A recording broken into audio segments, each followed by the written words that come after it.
আসসালামু আলাইকুম। 9টা বাজলো তো 12টা পর্যন্ত আজকে বৃষ্টি লিয়ান বসে থাকবো। আমরা রেল স্টেশনের একটা বিকালবেলা করুণ দেখি দৃশ্য ফাঁকা হয়ে দেখাবো। গেছে। দেখেন কত কষ্ট। যদিও আগেও আমরা এই রেল স্টেশনে এসেছি হাতে এবং শক্তি এর আছে, আগেও অনেক ভিডিও দিয়েছি। তা হাতে আজকে শক্তি আছে। একটা ভিডিও দিলাম বা ভিডিও করলাম যে এক পঙ্গু বা পঙ্গু এক মানুষ কিভাবে রেল পার হলো সেটা তো দেখলেন। দেখেন আল্লাহ কাকে কোন অবস্থায় রাখে, কিভাবে রাখে, সব কিছু সেই মালিকই জানেন। আমাদের কতভাবে পরীক্ষা করতেছে। সে ব্যক্তিটাকে দেখে মনে হলো না কোনো অ্যাক্সিডেন্ট করে এ অবস্থা হয়েছে, সে জন্মের থেকেই কি। দেখেন আমরা স্বাভাবিক মানুষ এই রেল লাইন পার হওয়ার জন্য অন্তত কারো হেল্প নিয়ে আমরা এক প্ল্যাটফর্ম থেকে আরেক প্ল্যাটফর্মে এভাবে যাই। কিন্তু সেই ম্যান, আল্লাহর কি অশেষ রহমত, তাকে কি শক্তি দিয়েছে যে সে নিজেই পার হয়ে চলে যেতে পেরেছে, বা এত উঁচু একটা প্ল্যাটফর্ম নিজের সচেষ্টায় সে এক প্ল্যাটফর্ম থেকে নেমে ওই প্ল্যাটফর্মে উঠে গেছে। এ থেকে আমরা নিজেকে উপলব্ধি করতে পারি যে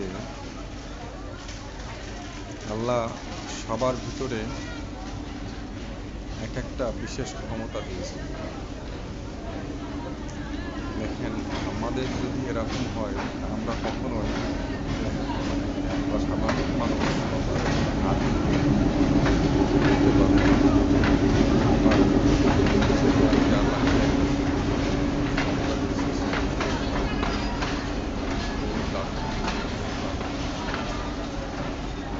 এখান থেকেই আমাদের সন্তুষ্ট বা আলহামদুলিল্লাহ বলতে হবে। আল্লাহ আমাদেরকে অনেক অনেক ভালো রেখেছে। যারা সামাজিক মানুষ আছে তাদের জন্য আল্লাহ আমাদের অনেক ভালো লেগেছে। তো আমি যেটা বোঝাতে চাচ্ছিলাম যে তাদেরকে দেখেন, তারা আল্লাহ তাদেরকে এমনভাবে সৃষ্টি করেছে, তাদের কোনো অভিযোগ নাই, কোনো কমপ্লেন নাই। তারা আল্লাহর মধ্যে সন্তুষ্ট হয়ে জীবনযাপন করে। আমরা আমাদের জীবনযাপন আমরা স্বাভাবিক মানুষ যেভাবে করি, একটু কোনো কিছু অসন্তুষ্ট হয়ে যায়। তার মানে এটা হচ্ছে আমরা পূর্ণাঙ্গ পাওয়ার পরে আল্লাহর প্রতি অসন্তুষ্ট আমরা পোষণ করতে পারি। বা সে দেখেন তার জীবনে পূর্ণাঙ্গ লাইফ পায় নাই, তারপরও আশা করি সেই ম্যান আল্লাহর কাছে সন্তুষ্টি অর্জন করে বা আল্লাহর কাছে অন্তত কাজ শেষে আলহামদুলিল্লাহ বলে। কিন্তু আমরা অনেক স্বাভাবিক শরীর, স্বাভাবিক হাত পা থাকা সত্ত্বেও আমরা সন্তুষ্ট অর্জন করতে পারি বা আল্লাহর কাছে সন্তুষ্ট অর্জন করতে পারি। তারপরেও দেখেন একটা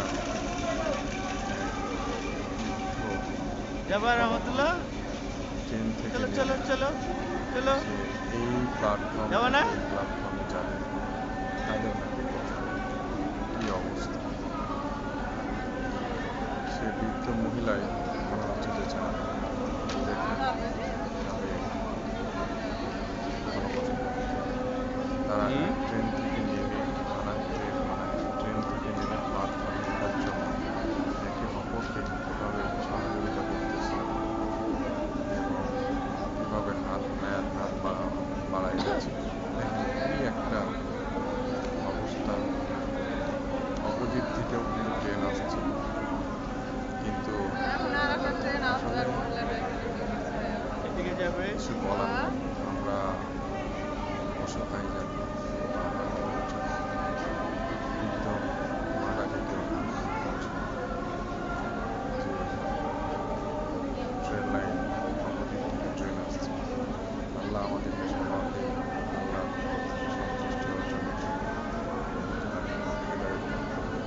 এখানে প্রচুর আজকের ভিডিও শেষ করলাম। আল্লাহ হাফেজ।